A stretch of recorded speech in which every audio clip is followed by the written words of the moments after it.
Yo, yo, yo, yo, yo. What's up, everybody? How you feeling tonight, man? I got a great show for you, a great podcast. I got a great brother, man. Musically talented, bro. Like every time I see him perform, I'll just be like, wow. Right? The things that the ranges he can hit, every note that he hits, bro, I'll be amazed by him. I'm a fan. I'm a big fan. I'm super proud that he hit me up and he said he wanted to interview. And it wasn't about the music. It's about his music, but it's more about his life. Him telling his story, controlling his narrative, and also understanding that he is unstoppable. That's right. I believe that in life we come with challenges. In life things happen. And if you sit and allow that thing to stop you, you're stoppable. But if you keep moving, if you pick it up and say, all right, this is a gem, I can take something from this, even if you don't learn it right away, you sit down and you open it up and you read it and you look at it and you understand that this is kind of your life now, today. You believe that you can be unstoppable. So I want everybody out there to understand how unstoppable they are. Keep on moving. Your dream, that's your purpose. Follow that dream.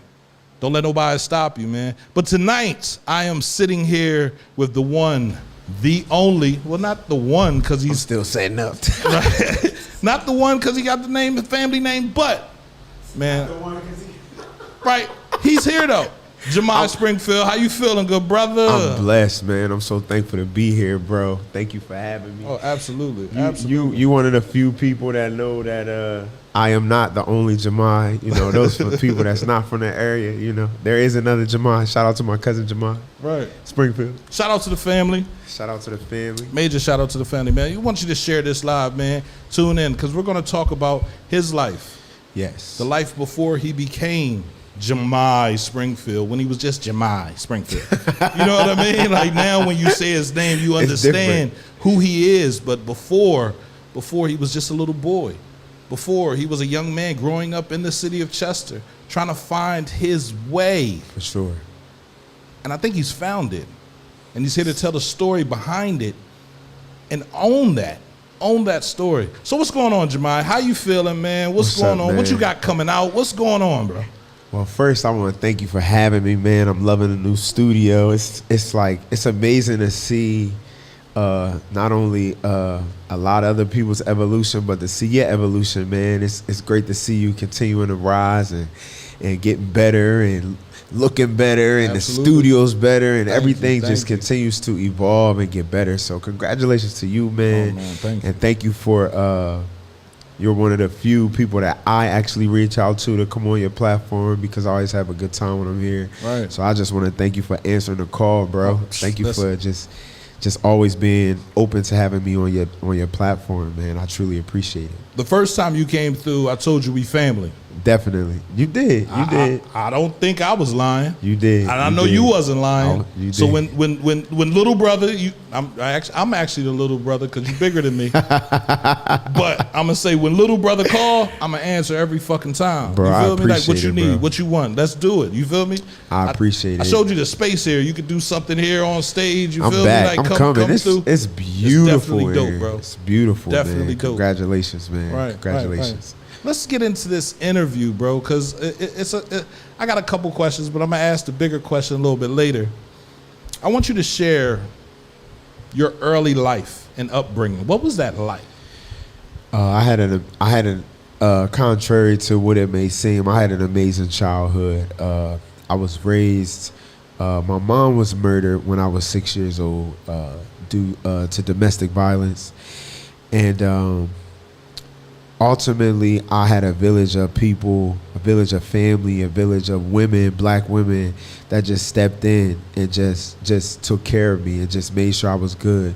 And even throughout my, throughout growing up, God has always brought just different women into my life that took me in as their own and just blessed me and just always looked after me, you know what I mean? So I had my grandmother, my great-grandmother, my actual family, and then I had people that weren't even family, maybe friends of my mom or just people that I gained relationships with over time that just always was a blessing to me. And so My childhood was amazing, man. Right. What I'm releasing is a docuseries titled 23. And this documentary series is just my experience on the TV show The Voice, as well as me finally telling my mom's story. Her story is so tragic and so traumatic that I wasn't ready to really talk about it yet. I wasn't ready, and so as some people may or may not know, I released the album titled 23, and it's basically the concept of the album is my mom was murdered when she was 23 years old, and around the time her 23rd death anniversary was approaching, I was inspired to create an album entitled the album 23. The lead single is titled 23, Shannon's last words, and it is me speaking what could have been her last words as she passed. Her cause of death was exsanguination, I believe it's called, which is the loss of blood. So I just use my creativity of what I thought maybe she may have thought before she passed. Right. And so I was able to tell her story and through music, and I dedicated the album to her. And so I started working on this documentary because in order to put the album out, I felt that there were conversations I need to have with certain people, certain family members, certain just key people in kind of that situation, people that was with her that night, friends and family who knew what they knew. And I wanted to put a story together because, or put her story out because she was truly a victim. And she was really a victim of a classic domestic violence case. Right. And I keep telling people that because my mom's situation was not much different from so many other women's situation. She went through the isolation phase. She went through the denial phase. Not a lot of people knew. It was a lot of different things that transpired that was very consistent with what happened with most domestic violence cases. And so I started working on a documentary, and then I just got cold feet because I found out more details. I found out more things about her story that I just didn't know. And in the process of that, it was just very overwhelming. And around this time, I had lost my grandfather, and the album date was approaching, and it was just like I just didn't have the bandwidth to put the documentary out as well. And so I just feel like the time is now where I can tell her story and let the world know. Really, the biggest part about this docuseries that I'm excited is the world gets to meet my mom. Right. Like how just beautiful and funny and charming and fly and just so amazing. Like when y'all get to see this docuseries, y'all get to experience just who she was and who she is and what her spirit is. And so I think anybody that has grieved understands what it's like to lose somebody, and the world is just not the same place without that special person. Right. And my mom was just exceptional in so many ways. She was an inspiration to so many people. She was fearless. She was trend-setting. She was so many things. And I'm just excited that the world is going to experience my mom for the first time. Absolutely. Right. Yeah. So, I don't think you know, I lost my mom about 2 months ago. I did not know that. Yeah. And listening to how you describe your mother, how old were you when your mom? Well, my condolences, bro. I had no idea. Nah, you good. You good. I was 6 years old. 6 years old. Yeah, I was right? 6. So yeah. there are things that at that time you did not know about your mother. I did not right? know. You didn't even think to ask. You just kept on living life. Right? Sure. And now let's go back to The Voice. I'm gonna keep it real funky with you. I thought the story on The Voice was gonna be about. I'm sorry, I'm getting a message. I want to make sure. Are you good? It's not live on Facebook. One second, y'all. I want to make sure he tagged me, so I wanted to make sure it was You feel me? Definitely. If you scroll on my page, it ain't on there. You see it? It's definitely up. I tagged you on the. I added it to my joint. I saw it on there. Hold up, 1 second. It takes a while. Yeah, I see it on there. Yeah, it's on there. You gotta scroll down. That's all. Who just texted? It's on Facebook. Tell them to scroll on my timeline. They'll see it. Tell them to go to cnpradio.net. What I'll do is I'm gonna share it right now. Right. I'm gonna share it. cnpradio.net. It's right there at the top. All right. Tell them to check now. My bad, bro. No, you're good. You're good. You want to make sure all your fans are watching. I want to make sure everybody's on this joint. Right. I don't have a problem with that. I want to make sure they on this joint. For sure. And I want to make sure the sound is good. Yeah. So you lost your mom a few months ago. Yeah, I lost her a few months ago, bro. I had time with my mom. I got to experience my mom. I actually lost my father when I was young, so I experienced death when I was young. So now losing my mother, right, I got to experience her fully for 32 years after my father passed away. So I got more time with my mom, but I feel exactly what you're talking about, the type of mother she was, the type of person she was, the type of energy she gave, right? I know all of that to be true, right? For sure. You were 6 years old, so hearing all of this stuff, did it make you feel more mad than you were? Because you weren't mad when you were 6, but now you're a grown man. How old are you now? Yeah, I'm 35. 35 years old, and you're reliving that whole situation, right? How did that make you feel? I think it was first it was traumatic. Right. You know, it was it's like I say in the doc series about how a lot of people had the chance to grieve my mom in real time. Mm-hmm. I didn't get a chance to grieve until I was an adult. So, not to say that people are over it, right. But I didn't have the ability to process the weight of what actually happened, or what I was enduring, or what I had to endure. And then in my early 20s is when I'm like, wow, I'm really realizing this. I'm really understanding, like, this is like a forever thing. Like, when I'm 80 years old, I'm gonna be thinking about this. Right. When I'm, when I have grandchildren, it'll still be something that'll be a ripple in my life. And right. So I had experiences of anger, because my mom, in so many ways, her death was so preventable. Mm-hmm. Her death was preventable.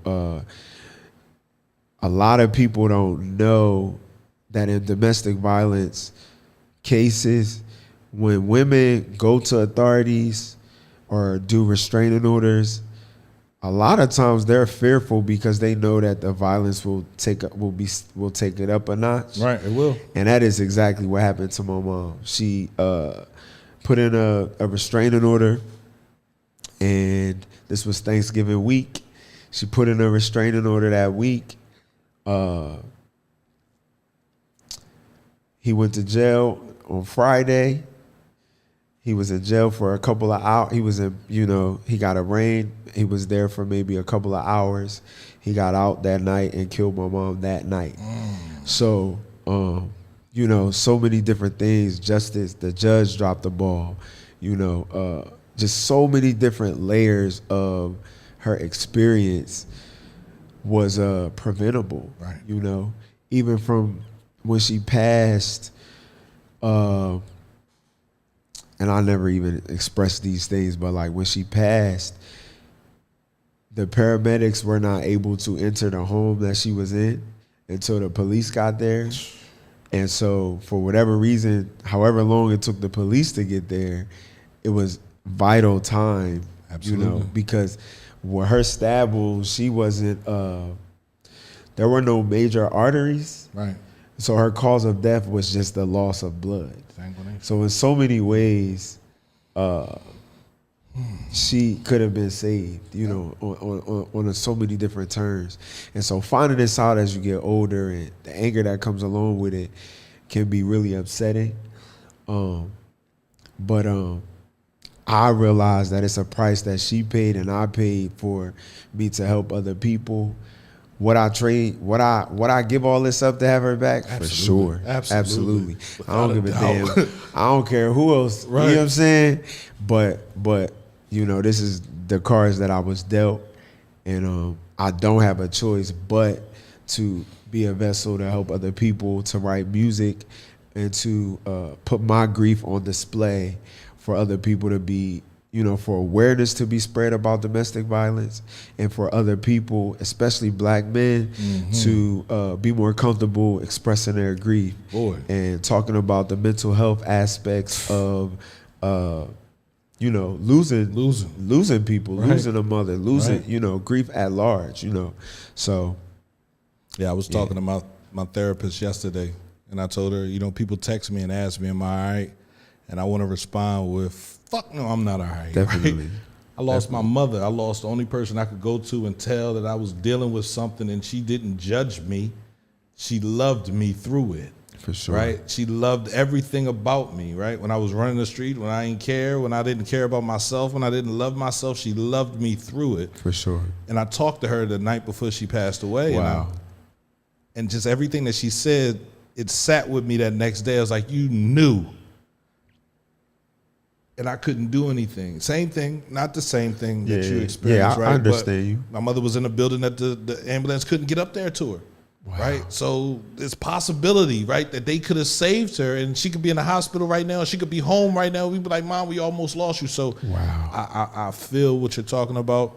I understand loss, and I understand how important it is to talk to a therapist. I'm always pushing therapy for anybody out there, right? If you experience loss, grief can be anything. It's not just death. Loss of a job, loss of money, loss of a boyfriend, loss of a girlfriend, like not actual death, but loss. Any kind of loss is grief. And if you are going through grief, you need to talk to somebody. Hit up Chester Community Coalition, see what kind of service they can hit. Black Men Heal, right? Any kind of therapy session where you can talk to somebody. And it's not about telling them all your business, but it is about releasing what you feel. For sure. And that's number one. So I'm going back to The Voice because I feel like I need to say this. Yeah. Watching you on The Voice was so breathtaking, right? The way you performed, the way you sang, you feel me? Everything that you were doing. You was with Britney Spears, right? I was not with Britney Spears. No, not Britney Spears. I'm sorry. Like they all the same. I'm tripping. It's Kelly Clarkson. Kelly was, Clarkson. was there. I'm sorry. But I was not with her. It was her first season. I was with Alicia Keys. Alicia Keys. Yeah, that was right. my judge. I was thinking of Kelly Clarkson. Coach. All right, okay. Yeah. Alicia Keys. When the producers came to you and asked you for your story, and I saw your story, I was like, no. But it was your story, so I was like, all right, do your thing. Yeah. Why didn't you touch on that then? Well, the truth of the matter is I was not in a state to talk about it. With this docuseries, 23, I'm able to tell my story for me the way that I want to tell my story. Control. And so, to be clear, it's a iPad full of storage right here, just so you know. Yeah. You good? Okay. Yeah. To be clear, they weren't aggressive. They were not rude in any kind of way. It was just being great TV producers. They knew that would be a good storyline for America. And so it was my first time on TV. And I just was not having it. I was stuck on, if y'all want me, if I'm gonna win this competition, if America's gonna fall in love with me, they're gonna do it for my talent. They're not gonna do it because they pity my story.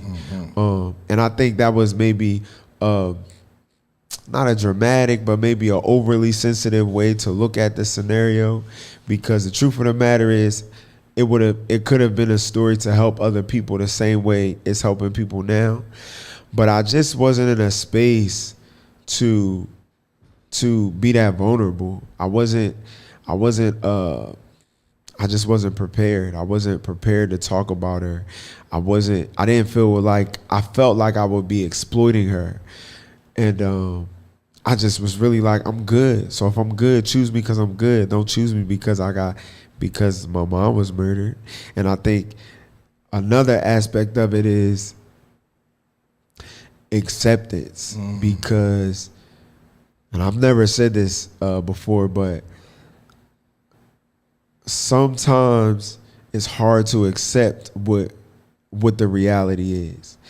And I think in my mind, I would like to think that my purpose in life was to be the biggest star in the world. Yes. And for my mom to be here.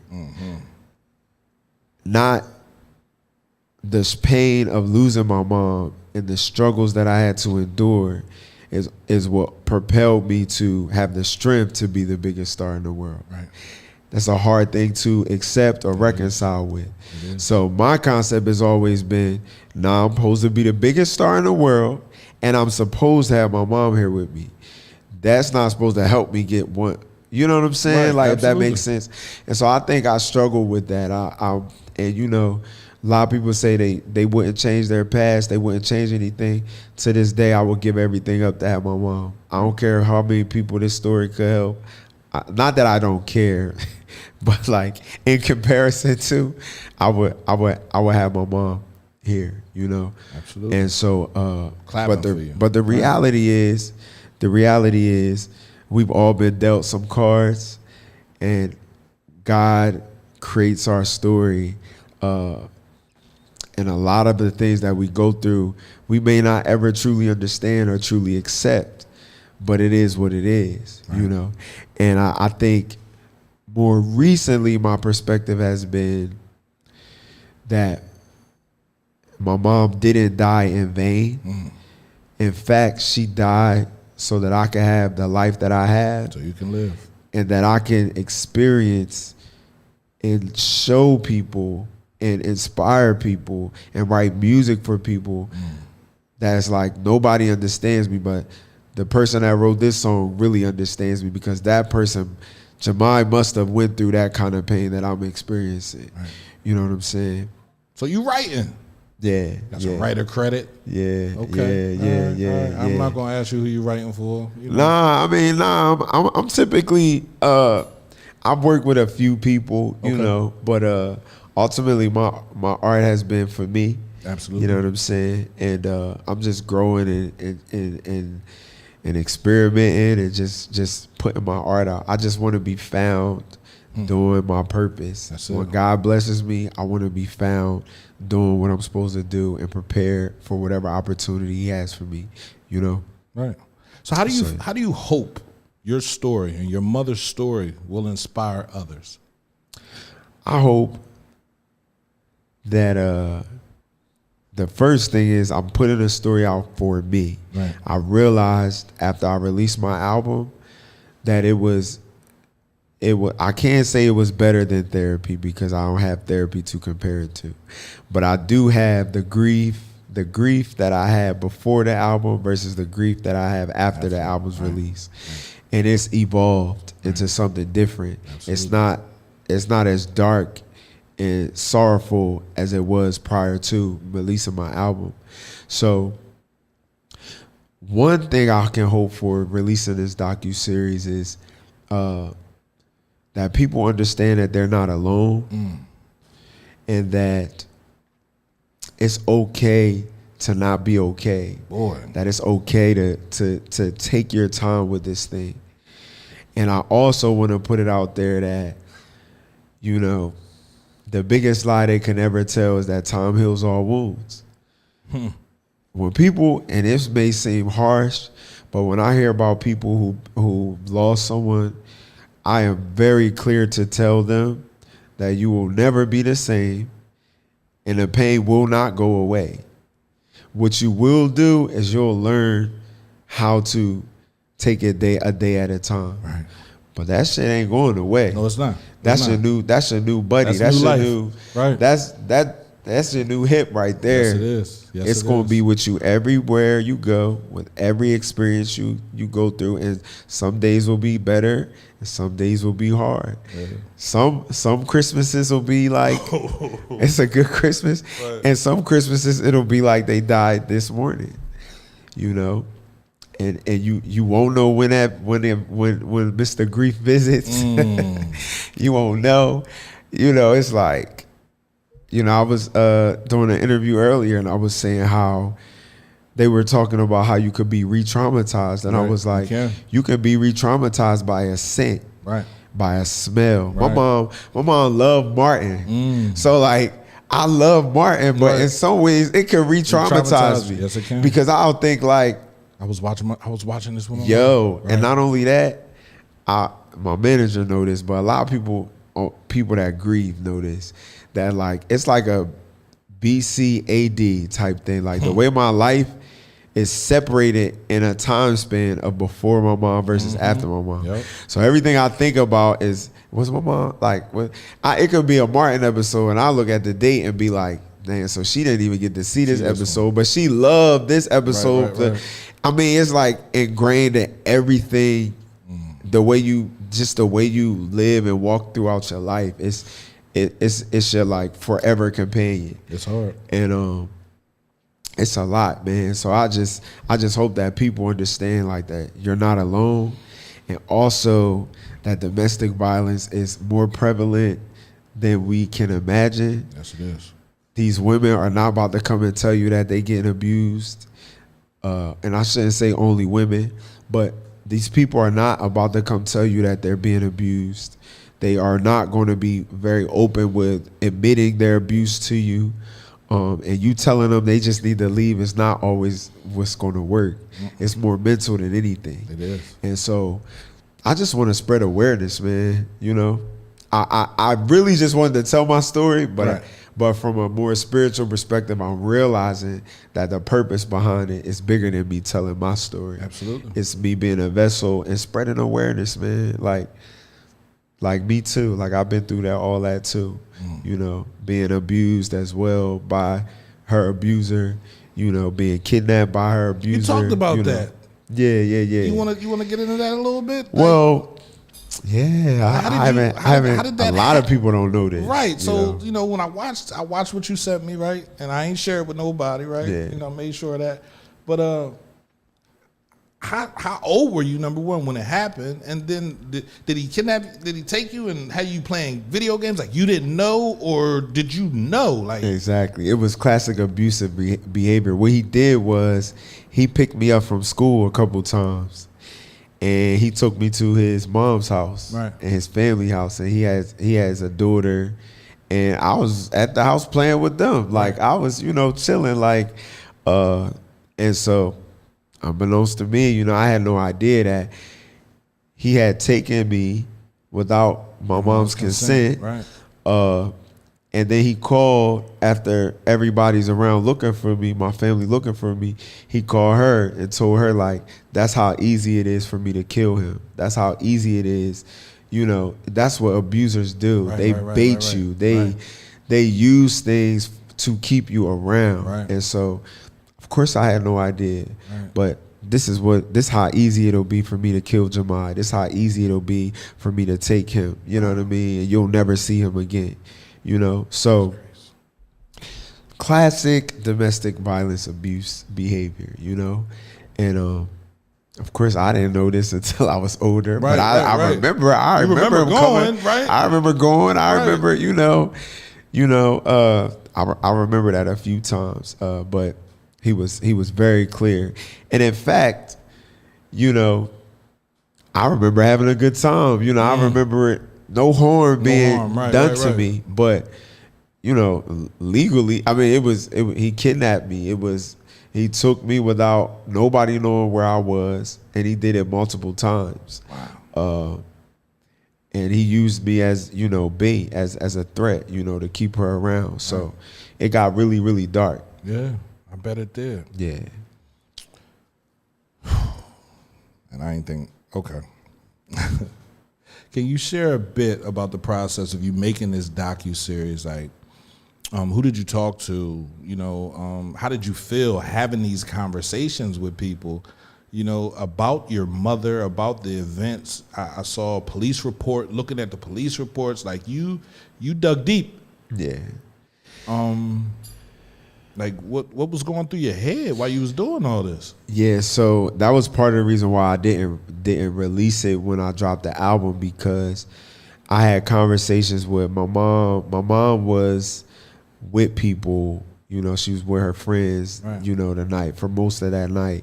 And so I had conversations with those friends as an adult, right, what was going on, what happened. I talked to my godmom about certain things, and and actually there was actually a witness to her murder. And so I got to speak with that witness, you know. And I'm just grateful that like God has allowed me to have these conversations. This witness was very apologetic. She did what she had to do to protect herself and her kids, right. Because it happened in her home, and she was kind of just woken up to the madness. Right. And she's expressed how she always wanted to talk to me. She always wanted to speak to me and tell, give her condolences. But of course, it was never really an appropriate time. And how do you do that? How do you approach? She talked about watching me on The Voice and always wanting to see me and coming to shows and never having the guts to actually introduce herself to me, but always, wanted to just have a conversation with me. So I spoke with her. I spoke with the judge that let him out of jail.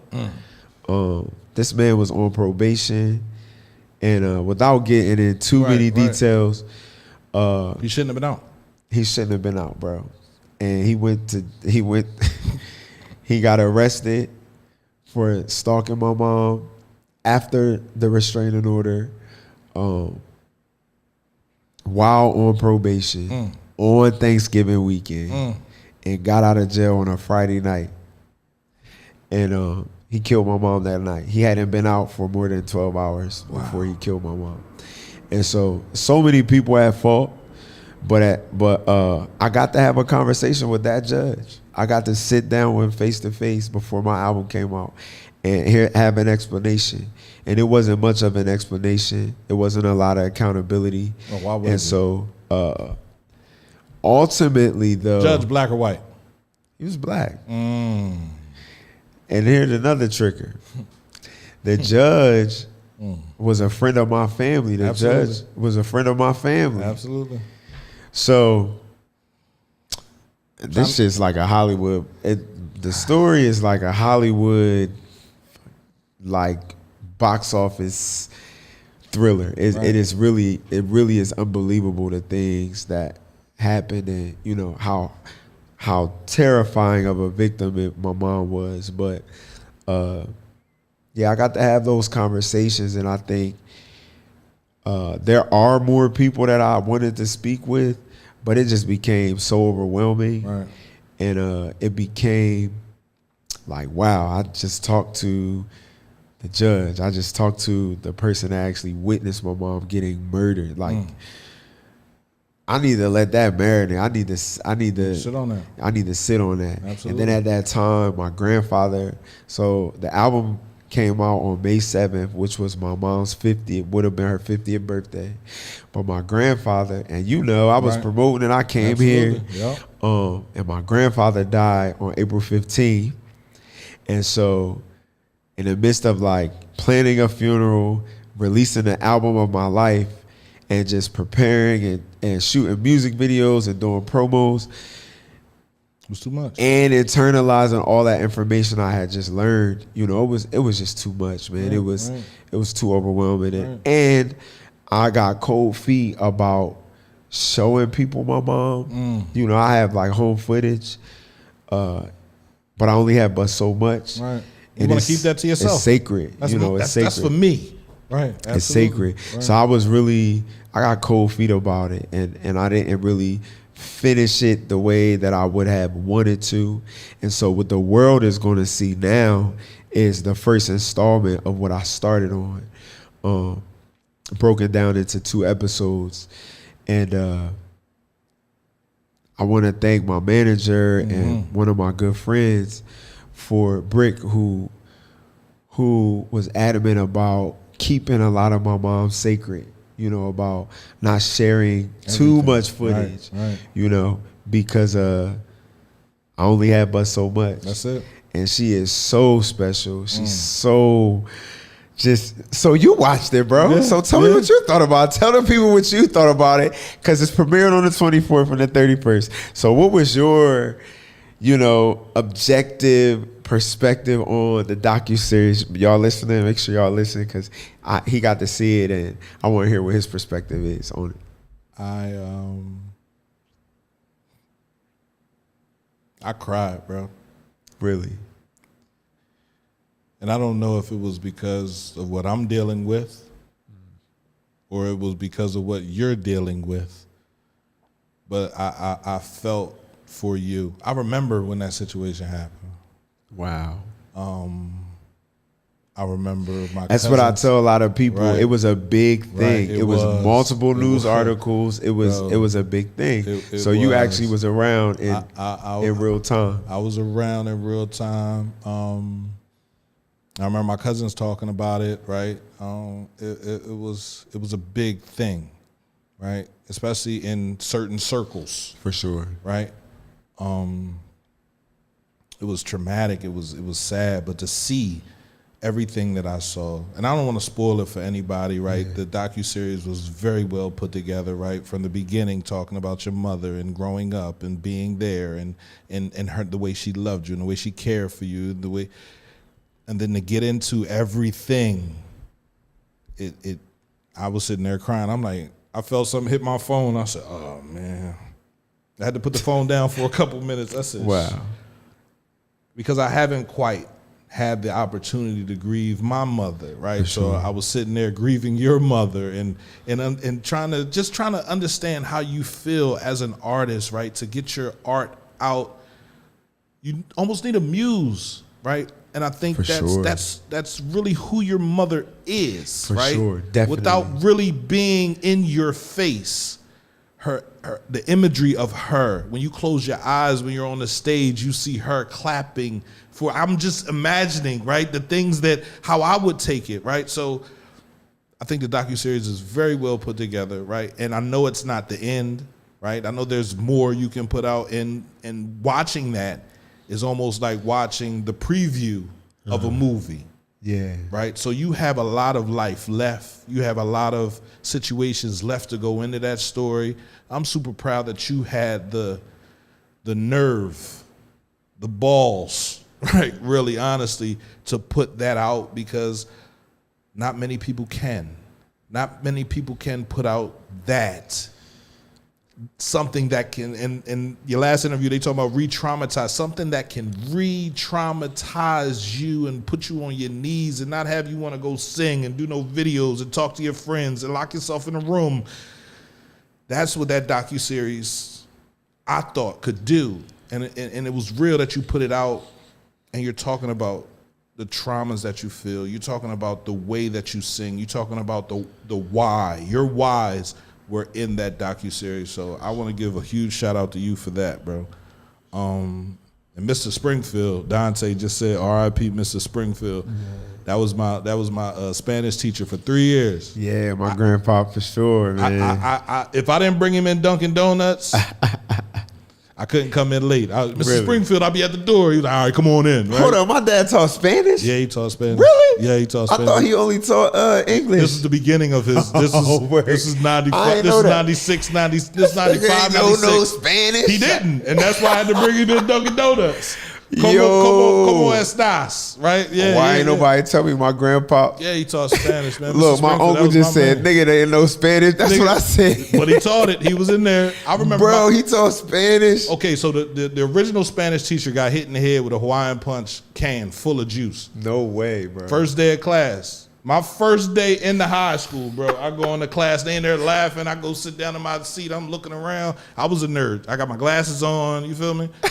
And the next thing I see is a Hawaiian Punch can hit the teacher right in the back of the head. Boom! Are you kidding me? Oh, it was over. I said, y'all do that to the teachers? Yo. Oh, it's time for me to go. I ain't never go back to class until Mrs. Springfield was in there. He was like, man, if you going to come in here like that, man, you got to bring me something, man. I need the paper and some donuts. All right, I got you. No way, bro. Every day. I had no idea. Yeah, man. Yeah. So you still don't know Spanish, do you? No. Not at all. No, not one lick. Not one lick.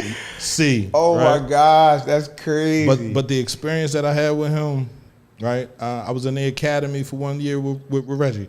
You feel me? Just knowing your family, knowing the way and what they stood for, right? And seeing it all in you. And how you're talking on this docuseries and how you want people to understand who your mother was, bro. It was amazing.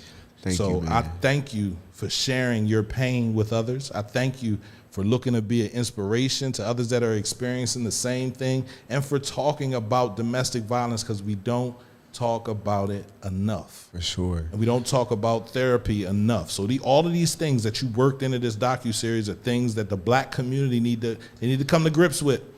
For sure. Because we got a lot of people that are dealing with things, and they close off and they close the doors, and people they calling, but they not really asking the questions. And I just called my friend. I said, yo, you want to talk? You good? I don't know what you want to say, but whatever you want to say, I'm here to listen. Yeah. I'm just here to listen, right? I ain't got nothing to say. And that's hard for me because I always got something to say. But when my friends call me, man, I'm just like, bro, I don't know how I feel. And until I had that moment where I really grieve, because I haven't been able to grieve. Again, I'm working, doing a radio station. Yeah. I quit both of my jobs because I felt like, it just they weren't for me. Not because they're not doing what they're supposed to do. Yeah, I felt as though I wasn't doing what I was supposed to do. So, I'm going to sit down. I'm going to focus on the radio station, and I'm going to push out good stuff for everybody. So you hit me up for this interview. It's therapy for me, right? Watching that docuseries is therapy. Like I said, I talked to my therapist yesterday, and I just said, it's hard for me. I feel like the room is closing in every day. The room is getting smaller and smaller. And I just want to see my mom one last time. I just want to hear her say, boy, shut up, right? There's certain things that she used to say to me that I'll never hear again. Yeah. And if I do hear it, it won't sound the same. It won't feel the same. So I'm major shout out to you for coming out with this. Major shout out to everything you're going to accomplish in the future. I'm a fan. I'm going to be there. I'm going to support you. Whatever I got to do, I'm there, bro. Thank you, bro. Absolutely. I appreciate it. Absolutely. And I definitely, I'm with you in this journey, bro. Like, you said like little brother, big brother, but I kind of am a big brother in the grief thing. I'm like old as hell in the grief thing. Like I'm more familiar with grief than a lot of people are. Absolutely. My family, we all grieve. You know what I'm saying? And then grief has taken so many different turns in my life, and the way it's just evolved over the years. So I got to see grief up close. Weeks in, 5 years in, 10 years in, 15 years in. Like it gets crazy. You know what I'm saying? Like I remember when I was about to turn 23, and I was like, wow, I wonder if I'm gonna live past 23, because my mom was 23. And, you were there too? Coming up her 23rd anniversary, as it was creeping up. It was it's a lot of different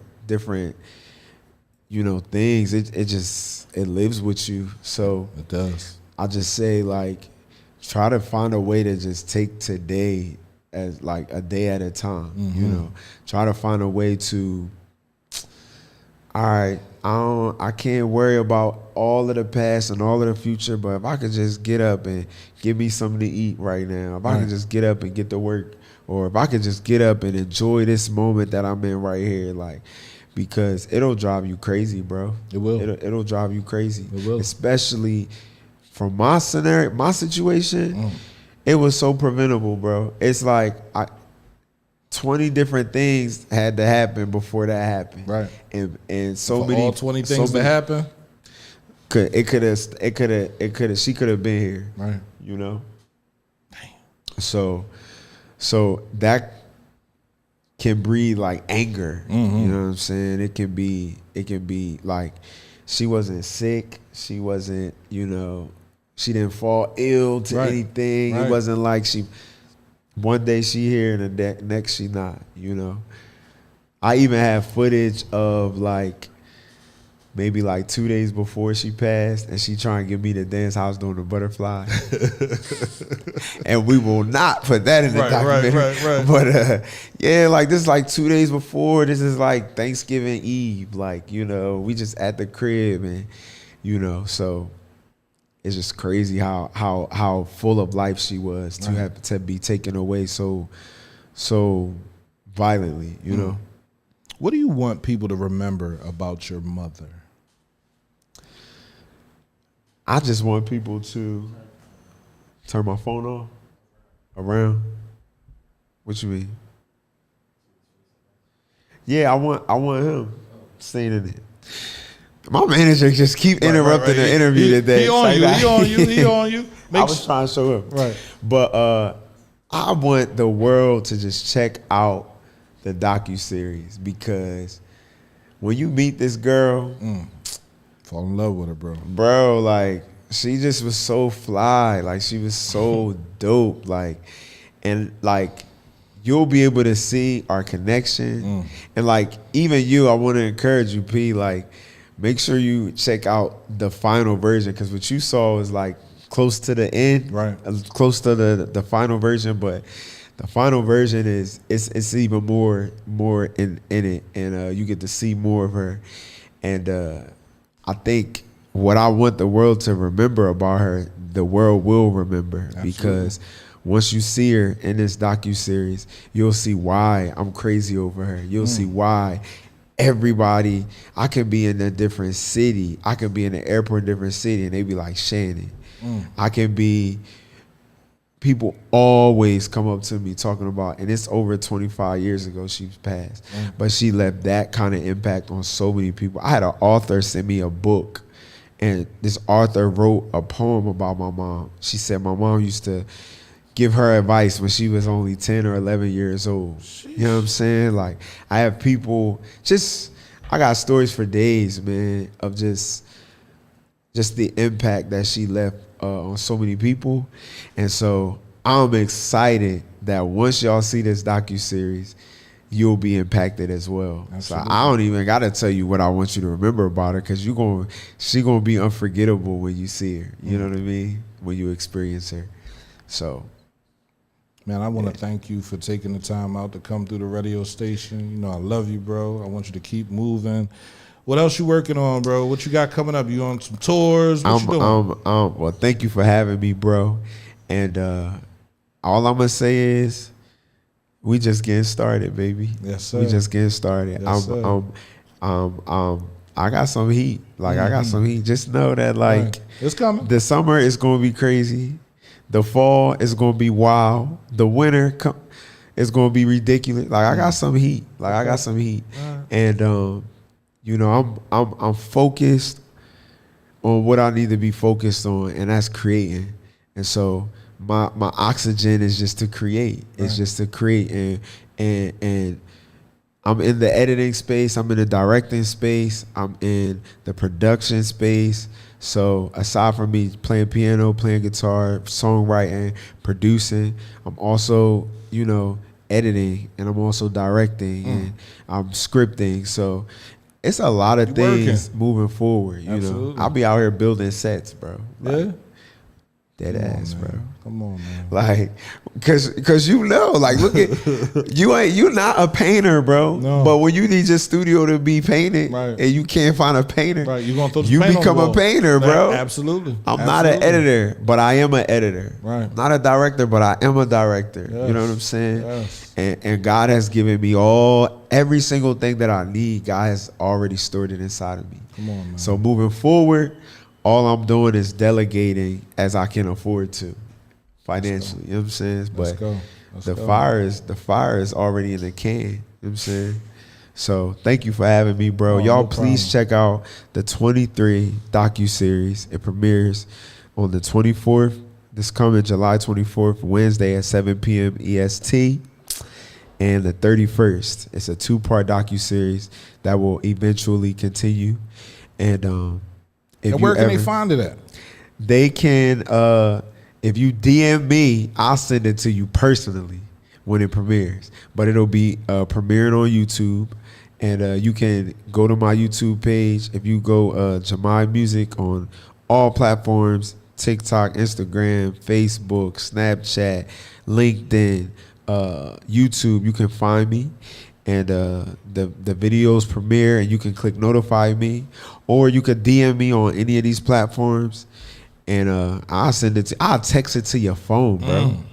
Like, that's how crazy this is. So DM me if you want to be the first to know about this docuseries. Absolutely. And if you ever experienced grief, if you ever supported me, if you ever wanted to know my story, or if you just want to smile and meet a beautiful soul, you need to check out the docuseries on the 24th. It's amazing. P watched it. P said it was amazing. It's amazing, bro. He said it it's is. amazing. It is. And you He said, said I he didn't even cried. get the final cut. And you ain't get the final cut, but if you really cried, that really touched me in all seriousness. No, I I'm really, truly seriously, grateful, bro. seriously. Like I said, dealing with grief, bro, like when it's in you, right? And like I said, I experienced it twice with my father. Yeah. And the same thing you said. You was looking at 23 and you was like, am I going to make it past? That's what you did with your dad. My number was 37. So when I turned 37 is the year I started the radio station. Because I thought I was going to die at 37, right? I didn't see anything for me past 37. 37 came and I was like, oh, shit. Like, hold up. I can't do this shit for the rest of my life. All right, I got to do something else. I literally went to a therapist because of that. Because I was still here and I'm like, oh, shit, I done made some mistakes. Oh, damn, I got to, fuck. Like, I got to figure out some things. And I went to the therapist and I talked to him, bro, and he broke it down. He said, what you want to be when you grow up? I said, what you mean grow up? He said, because you're 16 years old. You act as a child, you behave as a child, you talk as a child. What do you want to be when you grow up? I said, I always wanted to be Tony Brown, late night, WDAS, right? I always wanted to do that. So he said, go do it. I said, it's really that simple, bro. He said, listen, if you believe that you can, my God, you will. And I was like, you know what? I left then, went and lucky I ain't got an organ right here, boy. Went and brought a journal, got the writing down, Cultivating Mature Positivity. What's the name of the radio station? CMP, baby. Right? And all of that stuff came because he unlocked that door that I was sitting at crying in front of, and I didn't realize I was crying. I didn't realize I was hurting. I didn't realize I was running the street because I wanted to die. I didn't realize I was doing the things because I didn't die. I'm bullets flying past me, not hitting me. I'm like, what the hell? Like, what? No, I was supposed to do this, right? And then I'm opening doors for my children so they don't have to go through. So watching that story hit me in so many different ways. I sat back on the couch and I cried, bro. I did. I really did. And it wasn't one of those little teary joints. It was, you can feel your face just all it frowned was the up. ugly I was joint. like, damn, man, why? Wow. But it was a beautiful tribute to a very beautiful woman. And like I said, I don't want to spoil it because you got to watch it. You got to watch it. And I know you can be re-traumatized. I get that. And you don't want to watch it. But watch it so you understand what moves Jamai. Why Jamai does what he does. And he does what he does so very well. Thank right? you, man. So that means the world, man. Bro, that means the world because I don't know. I have a lot of interviews set up for this to promote this docuseries, but I don't think none of them are up from people who actually knew my mom, who actually remember when it happened in real time. And so that means so much to me, man, that you have those two references to give an objective opinion. So thank you, bro. I truly appreciate it, man. I appreciate you, Thank bro. you, bro. And you definitely did a great thing with this, man. So I want anybody that's out there that feels like their walls are closing in, I feel like they can't keep moving, like there's no reason to keep moving forward. I want you to understand you are unstoppable. Yeah. Nothing can stop you. Things pop up. You let them get out the way. You can sit for a minute. You can't sit long. For sure. But you got to keep moving forward. Don't allow things to stop you. Keep pushing. Become unstoppable in everything that you do. Now have respect. Unstoppable does not mean disrespect. Respectfully, I am unstoppable. Thank you, Jamai. I appreciate you, bro. Like I said, anytime you want to come through, we got the stage over there. You want to come through, you want to have a little listening party here, you can do that. I'm back. Please come back. I love the studio. I love the new space. Please come back. I love the new space. Absolutely. Thank you, man. I appreciate it. Y'all, please check out the 23 docuseries. It's the story of love and resilience. You get to meet my mom. She's like really dope AF. Definitely dope. So check out the docuseries. It's premiering on July 24th and July 31st at 7 p.m. Eastern Standard Time. And you can follow me on all platforms, JAMAI Music, anywhere. And I'm thankful to be here. God bless y'all. Take care of yourself, man. And do what you love in life, man, because I'm doing what I love. CMPradio.net. Holler. I want to thank Jamai for stopping through. Listen, make sure you go do what he told you to do. Jamai Music on YouTube, Facebook, Twitter, and all the other social media places that he's at. Go check him out. The dates again, Jamai, give them to me one more time. July 24th. The 24th. And the 31st. And the 31st at Wednesday. 7 p.m. Yep. Check it out, man. I'm telling you, you won't be upset if you knew Shannon, if you know her spirit, and you see Jamai and you understand why he is the way he is. Watch the documentary, please. It's cmpradio.net. You know it's your boy Uncle P, man. I want y'all to have a blessed day. Y'all know I love y'all on purpose. And remember, if you don't believe it, nobody else will. You are unstoppable. Unstoppable, baby.